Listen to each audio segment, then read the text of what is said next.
meron ho tayong nakita mga kababayan. Eto ho, nakita natin 'to, okey?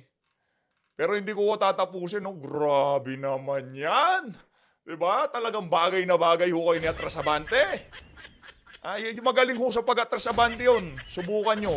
Naku po, Okay, mga pastor katulad ni Abante, ito na naku lang po. mga kababayan. Siguro Sinasabi naman natin. updated kayo. Hmm. Lahat ng luxury cars, hindi lang si Abante, lahat yang mga yan. O para dun ho sa mga kasama nating galit na galit dito kay Kimbo, dito kay Abante, dito kay Tambaluslos, magunos dili ho muna kayo. Meron ho palang makakatalo diyan sa mga nabanggit ho nating 'yan. Walang iba kundi itong si Congresswoman Ching Bernos, ibang klase ho pala 'tong ali na 'to. Mamaya ho pag-uusapan ho natin kung anong meron itong, isa sa mga sip-sip kay Tambaluslos. Meron ho tayong papanooring video kaugnay dito sa mga di umanong ari-arian nitong ali na 'to, ha. Bigatin ho ito. Kumbaga yung mga gamit nitong si Kimbo, child's play kung ikukumpara natin dito kay Congresswoman Ching Bernos. Ganito ho ba ang mga congresswoman? Ganito ho ba ang mga government officials sa ating bansa? Huwag na ho kayong umasang ang masenso ang Pilipinas kung ganito ho ang mga linuluklok nyo sa mga lugar nyo. Okay, kung hindi nyo ho binoto yan at kung nasasakupan ho kayo nitong si Ching Bernas, congratulations ho sa inyo. Hindi nyo ho binoto yung walang kwentang tao na to. Pero bago natin umpisaan ang ating talakayan, kung bago lang ho kayo sa PH Update, isang like at isang subscribe lang ho. Sobrang saya na ho natin dito. At sa mga gustong sumali sa ating community, i-click nyo lang ho yung join button sa baba para kayo ho ang pinakaunang makakita sa ating mga reaction video. Sa mga nagtatanong kung bakit ho tayo nakatayo, matagal na ho tayong nakaupo kaya tatayo ho muna tayo. Para medyo lumakas-lakas ho yung ating mga tuhod kasi medyo mahaba-haba na ho yung mga panahon na nakaupo tayo. Kaya ngayon, tatayo ho muna tayo. Ayun na nga, umpisahan ho natin ang ating talakayan. Kilalanin ho natin kung sino nga ba itong si Congresswoman Bernas. Parang na-miss ko ho yung nakatayong mga video natin. Ayos talaga, oh. Medyo komportable ho tayo, yung nakakagalaw-galaw tayo, talagang mabibigay natin pati hindi lang facial expression, pati body expression, kasama ho talaga lahat. Eto na ho mga kababayan, pakinggan ho natin itong video na to. Kilalanin ho natin itong napakahusay na Congresswoman Ching Bernas na to. Ano ba naman yan, madam mo? Tingnan ho natin, pakinggan ho natin. Sino ho ba tong ali na to? Magnanakaw si Teacher Stella. Meet nyo Oh, yung wait lang, pinakamagnanakaw. Kung magnanakaw si Teacher Stella, meet nyo yung pinakamagnanakaw sa Congress, si Ching Bernos, Naku po, ang sino yan? nag-iisang congresswoman sa Abra. Kilala si Ching Bernos sa kanyang mga OOTD na sobrang Magkano yan? OOTD, Rolex Day Date 40. Ba, 2,845,743. nakakalula ang Ayos. presyo. Bukod sa kanyang bag na koleksyon na Oh may my halagang goodness. 24 na milyong piso Oh my at goodness. 19 Wala akong sinabi itong si Kimbo dito. Child's play itong si Kimbo. na milyong piso. Oh, Meron din siyang mga 10 karat na diamonds na 27 milyong piso at 10 milyong piso. ha? Bukod pa dito, ang kanyang mga relo kagaya ng Richard Mille, Patek Oh, at Rolex na milyon-milyon ang halaga. Aabot sa higit 200 milyong piso ang kanyang koleksyon ng alahas at bag. Tunay nga na isa siyang magnanakaw at buwaya sa loob ng Kongreso. Grabe naman ho itong gumawa ng video na to. Tete Leslie, diyan ho, puntahan nyo yung ano na yan. Yung page na yan, nandyan ho yung gumawa ng video na yan. Wala akong kwenta. Huwag ho muna kayong masyadong magalit dito kay Kimbo, dito kay Atras Abante, dyan kay Tambaluslos dahil meron silang relong tiga 2 million. Huwag ho muna kayong maghalit sa kanila. Kasi meron ho palang mas malala dito sa mga nabanggit ho natin na to. Ibang klase ho itong si Bernas. Kung magnanakaw Hindi. si Teacher Stella, meet Oh. nyo yung pinakamagnanakaw sa Congress, si Ching Bernos, ang nag-iisang congresswoman sa Abra. Oh. Kilala si Ching Bernos sa kanyang Ito ay isa-isahin lang ho natin yung mga ano niya dito, yung mga relo. Relo muna ho pag-uusapan natin, saka ho tayo dumako dito sa mga malulupit na OOTD niya. Ang hirap ho, no, madam? Binabansagan ho kayong magnanakaw. Kasi paano nga naman ho kikita ang isang government official ng ganyang kalalaking pera? Ano nga kayo, di ba, public servant? Ba't parang ang nangyari sinerve nyo lang mga sarili nyo, mga walang hiya kayo? Nakakahiya kayo, kaya nyo hong sikmurahin yan.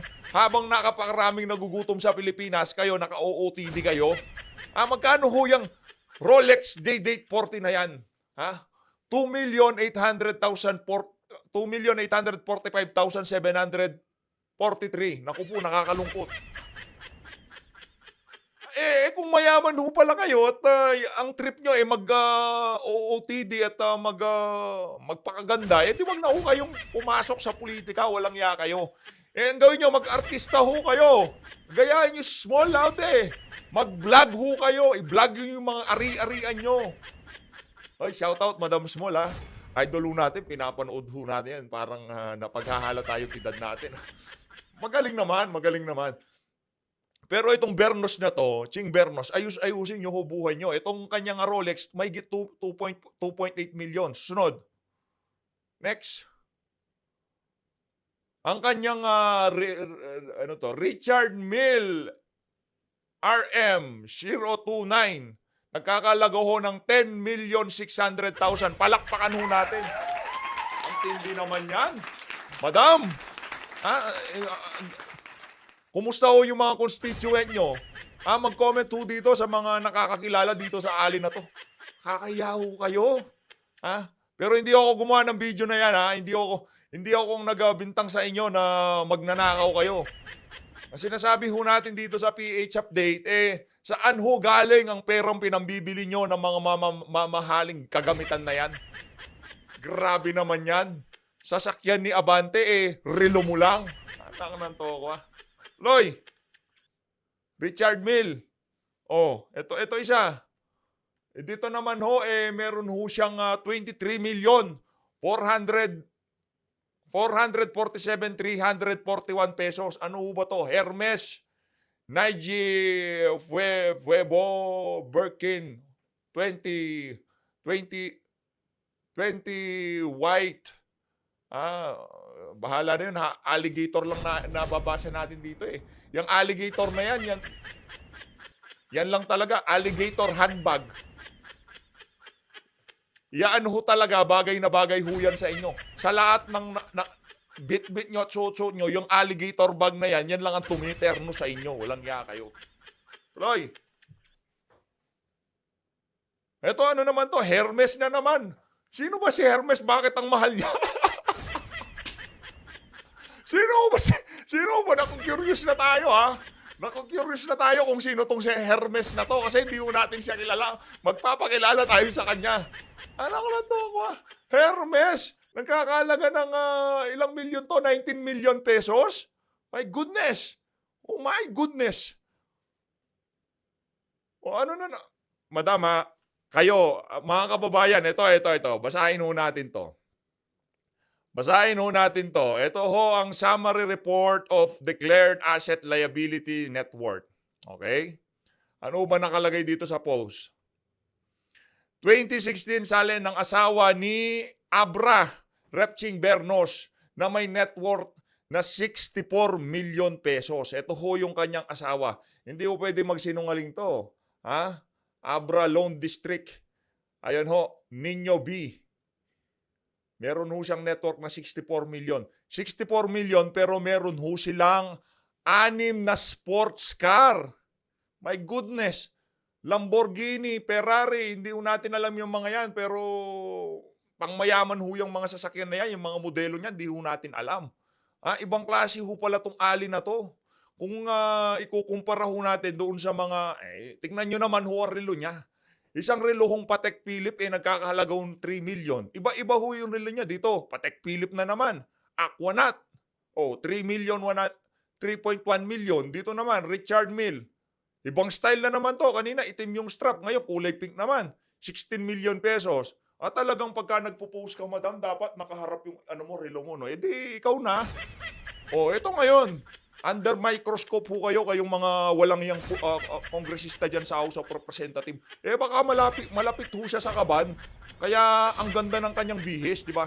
Ang atin naman ho kasi, marami nakakapansin, yung atin ho, yung smartwatch para ho sa, sa health. no, para makita mo yung ano mo, yung 'pag nagwo-workout, para makita mo yung ano mo, yung mga achievements mo, kung nakakatakbo ka ba ng maayos, kailangan mo na bang kumain. Yun, no, yung atin. Pero kahit sa Lazada ho, maraming ganito, 'no. Ayun na nga mga kababayan, ganito hong mga leader ang meron tayo ngayong mga panahon na 'to. Tapos umaasa tayo na umasenso Pilipinas. Wag ho tayo umasa. Umasa ho tayo na sila lang aasenso. Anak ng toko. Uminit na naman ang high blood ko pagka nakakakita ho ako ng ganito. Hindi ho tayo nagagalit dahil wala tayo niyan. Nalulungkot ho tayo habang ang sambayan ng Pilipino ay nagugutom, at itong mga politiko na 'to, kung ano-anong mga pinagsusuot nila sa katawan nila. Konting empathy, ika nga nitong nagtanong kay Panot, empathy. Wala ho silang gano'n. Sobrang luxurious na ho niyan. Yung Richard Mille, nakikita lang ho natin 'yan sa ano, sa internet. Sabagay sa internet pa rin natin nakita. Kaso sa isang congressman. Ano to? Anong nangyayari dito sa mga politiko na 'to? Seryoso? Okay lang ba ho kayo, sir, madam? Tapos niyan pagka kayong magnanakaw, galit kayo.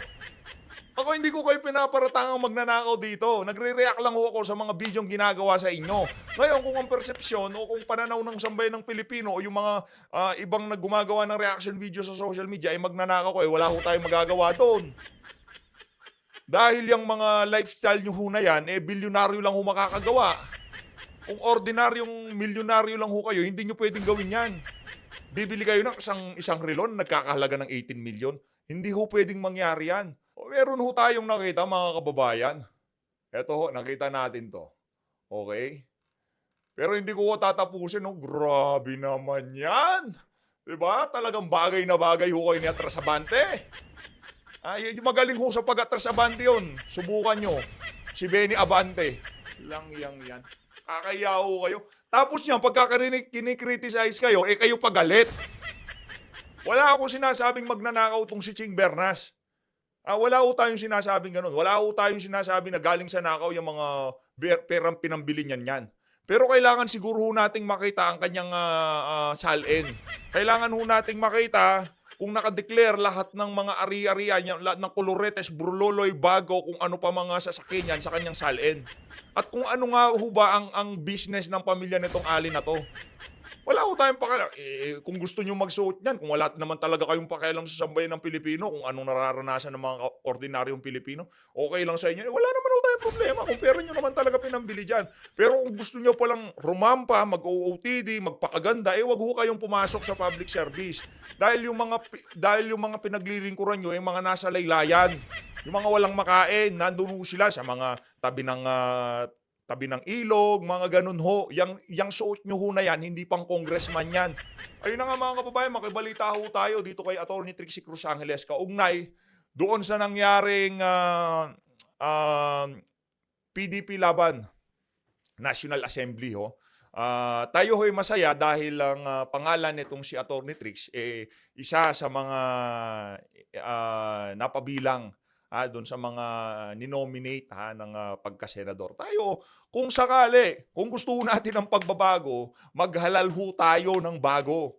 Hindi yung kanta ni Andrew, hindi ho yun. Yung bagong Pilipinas, bagong mukha. Kalokohan ho yun. Hindi ho totoo yun. Ito ang sinasabi natin, totoong bagong mukha. Kasi yung mga Marcos na hindi ho bagong mukha yan. Mga walang yahoo yan. Ito ho mga kababayan, pakinggan ho natin. Yung isa sa mga pina-follow at talagang sinusubaybayan nating vlogger, itong si Atty. Trixie Cruz Angeles. Tapos, pahapyawan ho natin na mabilisan mamaya yung video nitong si Binibining Maharlika ulit. Meron ho tayong nakalimutan na puntos doon na babalikan ho natin. Ito mga kababayan. So, of course, the chairman emeritus ay si former President Rodrigo Duterte, but the executive vice president is, of course, Mayor Baste Duterte. The national campaign manager is Senator Robin Padilla. So,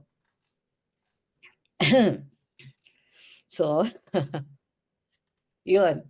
May mga nagpahayag na sila po ay nag-announce sila na gusto nilang tumakbo bilang senador, at kasama na dito, of course, ang dalawang current na senador, Senator Bato de la Rosa and Senator Bongo. nagpahayag din ang ilan, hindi pa natin inaano dahil they're considered pa rin nominees. Thank you kay Siegfried at kay Yvette. Nagpahayag sila na willing silang tumakbo bilang senador dahil hindi pa kumpleto ang slate, tumanggap pa ang partido ng mga nominees na kailangan pang pagpulungan ng executive committee. So,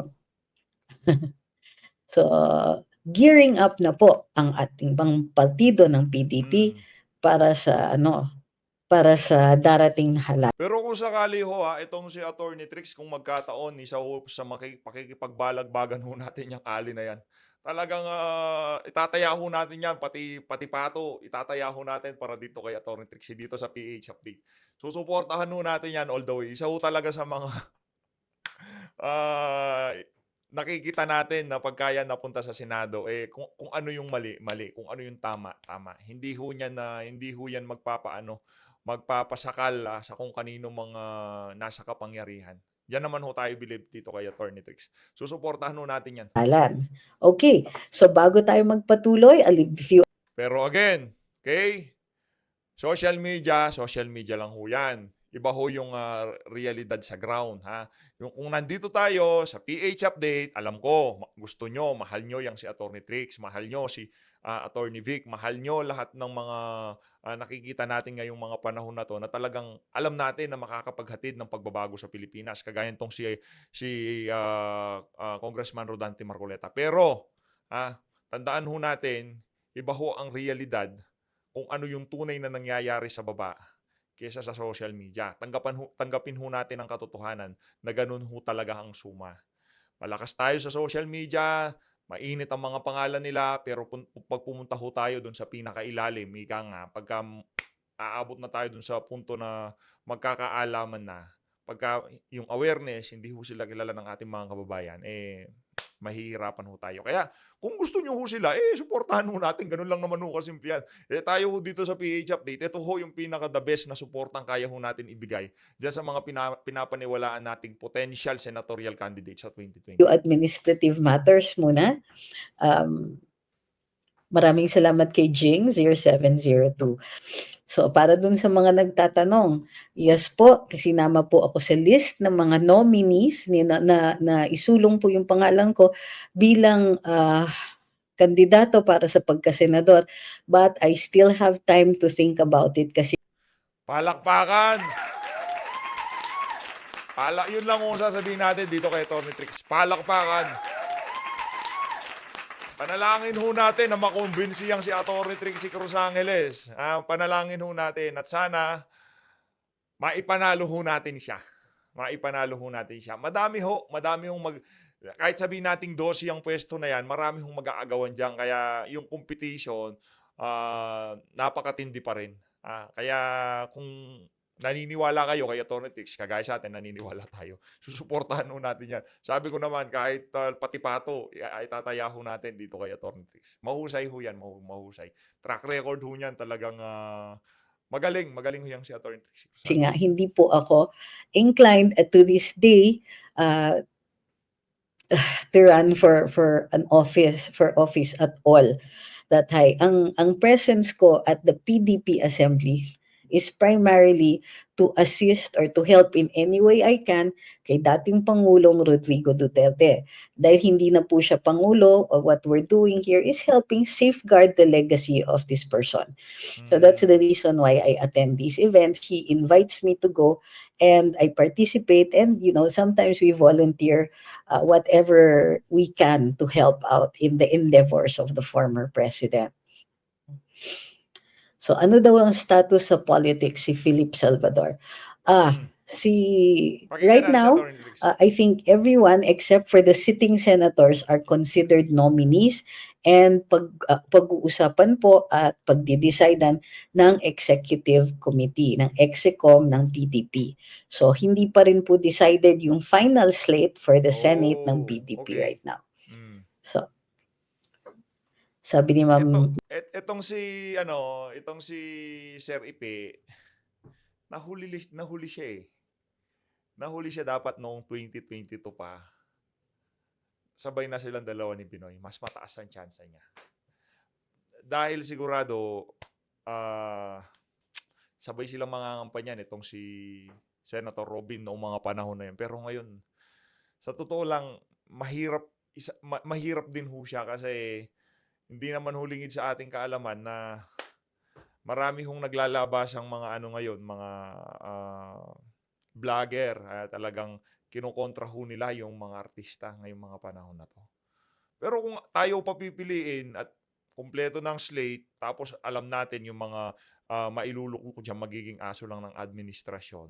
At ang pagpipilian na lang, for example pagpipilian na lang, wala na talagang choice. Si Lito Lapid, nandyan na si Atty. Vic, nandyan na si Atty. Trix, nandyan na si Kong Marcoleta, nandyan na lahat ng mga talagang alam nating magtatrabaho yan. Isa na lang kulang, pagpipilian, Bong Revilla, Lito Lapid at itong si Sir Ipe. Pasensya na ho kahit magalit ho kayo, kukunin ko ho itong si Sir Ipe.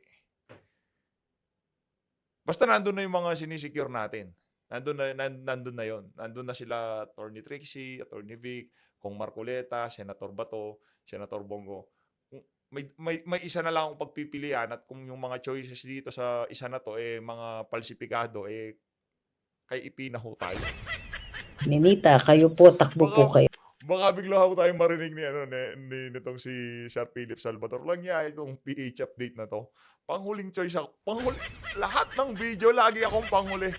Sir, binibigyan ko kayo ng fighting chance dito. Kumbaga sinasabi ko sa mga viewer, yung mga natira, yung mga kagayan pong si Lito Lapid at Bong Revilla, walang kwenta. Ibig sabihin lang nun, mas may kwenta kayo dyan sa mga takon Hindi, naiintindihan nyo na. Naiintindihan na sinasabi ko lang yung mga viewer pag game! We will have to see about that. Hindi po ako, hindi ko po sinulong ang pangalan ko. I was nominated, but like I said, I prefer really to help in other matters kasi, I understand that the next elections are going to be rather quite possibly chaotic. Correct. Parang nai-imagine Alright. na ho natin. Pero, ang nakikita ho natin dito, malaking factor, malaki ang partisipasyon ng mga vlogger dito sa susunod na eleksyon. Malaki ho. Lalo na doon sa mga kandidato na walang pondo, walang ano. Tayo ho talaga dito sa social media ang magtutulong-tulong para maipanalo itong mga individual na to, kagaya nitong si Atty. Trix, Atty. Vic, Kong Marcoleta. Yung si Kong Marcoleta, nandyan yung ngayon di ba? Pero supportahan pa rin natin, di ba? Sabi ni Duterte since day one. I love that message. Sabi ni John Lemon, ang galing mag-preside ni PRD. John Unified said, my vote is for you, attorney. We will have to see about that. There's so much work to do, no? First, the party is vital. It's alive. There's so many people very active po, and I think At dahil dyan, palakpakan. Saya naman, no? Saya kong marinig na buhay po ang PDP. Kadalasan ho kasi, kung yung partido nung nagdaang administrasyon, namamatay ho yan pagkatapos ng term. Pero, bilib ho tayo dito sa PDP, buhay na buhay ang PDP laban. Ayos, this is ayos. good news para lalong-lalo na dun sa mga bumoboto o uuwi sa probinsya para bumoto. Very active po ang mga locals natin sa PDP. Ang mga regionals natin, they were all there, front and center. They came on their own steam. Sila po mismo, they were very, very happy to be there last night. At of course, ang saya-saya nila dahil nakita si FPRD at siya pa po ang nag-preside over the concerns of the party for last night. It was a good opportunity for people to see each other and also to be seen. Nakita natin ang daming, can you imagine, at most it was a hope and a prayer na may 800 na dadating. If we're lucky, almost twice that showed up very happily, presenting themselves ready and willing to participate in the 2025 election. Marami pa ho yan, mga vlogger, isang batalyon ho ang vlogger. Itong si dating Pangulong Rodrigo Duterte. Tayo, hindi tayo kilala ni Tatay Diggs.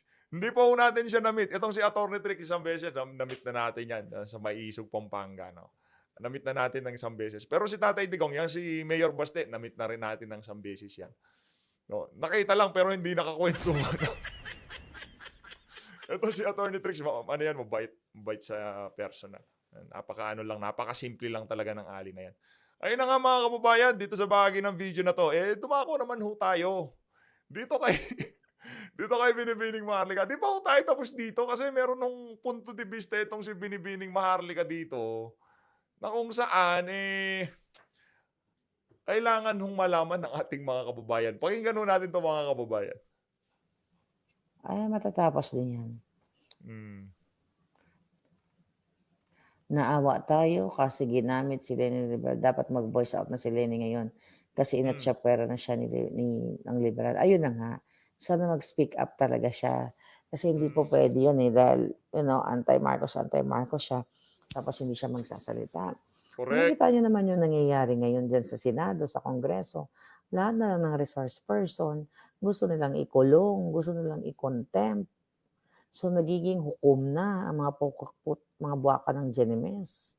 Nagiging judge na ang mga bobong mga kongresistang, mga dating rebelding NPA. Naku po. Okay?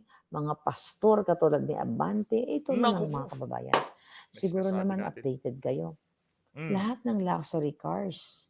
Hindi lang si Abante, lahat yang mga yan. Grabe Imagine naman. nyo, may mga malalaking property, pinflaunt nila yung mga bonggang-bonggang luxury cars. Saan sila kumukuha ng pera? Sige nga, saan kumukuha ng pera itong mga hayop na to kung hindi sa pera ng bayan? Tayo naman, wala pa naman ho tayong ganung kumbaga, sinasabi dito kay Bernas. Pero dapat niyang ipaliwanag kung hindi galing sa kaban ng sambayan ng Pilipino ang pinambili nitong si Bernas diyan sa mga luxury item na yan, ito nagtatanong tayo kasi hindi natin alam Bigla lang kayong magsusulputan diyan sa House of Representative tapos bit nyo tagba 20 milyones na bag, relo, 10 milyon. Naku po. Ano ba yan? Public servant ba talaga kayo? Nagyayabang lang kayo? Siguro, alam ko na. Ang pag-attend nyo dyan sa House of Representative, pasikatan na lang. Diba? Ngayong araw na to, aaurahan ko itong si Kimbo. Ngayong araw na to, tatalbugan ko ang bag nitong si Bernos. Ganun ho siguro ang, wala silang pakialam sa batas-batas. Basta, mag-aaurahan lang kami dito. Seryoso ho ba kayo dyan? Grabe naman. Ang kapal, Kimbo, Abante, sino pa? Dan Fernandez, di ba? At kung sino-sino pa. Hoy tayo, meron ho tayong nakita kay Dan Fernandez. Nakalimutan natin saan kaya napunta yon. Grabe yung ni Dan Fernandez, yung bibig niya meron din something. Parang meron din yung mali sa bibig nitong presidente. Lahat ng pera ng Pilipino Bukas hanapin pupunta natin, sa content kanila. natin bukas yan. Kaya kawawa talaga kayo kung hindi kayo mag-speak up. Hindi po ako matamlay, Miss Lerma Gutierrez. Hindi lang ako makabugan ng apoy kasi natutulog na yung mga katabi ko dito. Yun. Barbers.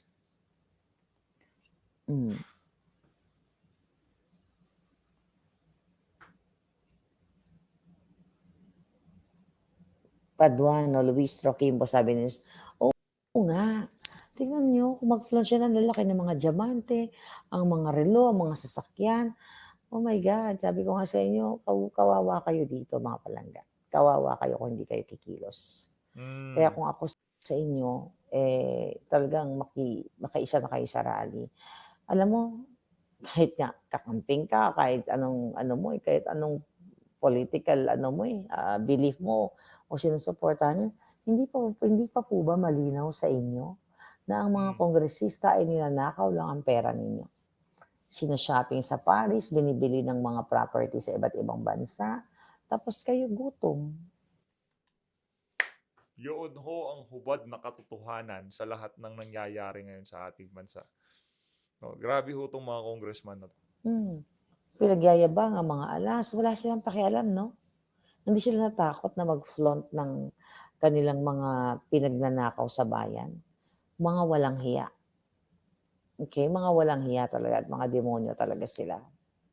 So, dun mo makikita na sobrang korap ang Pilipinas.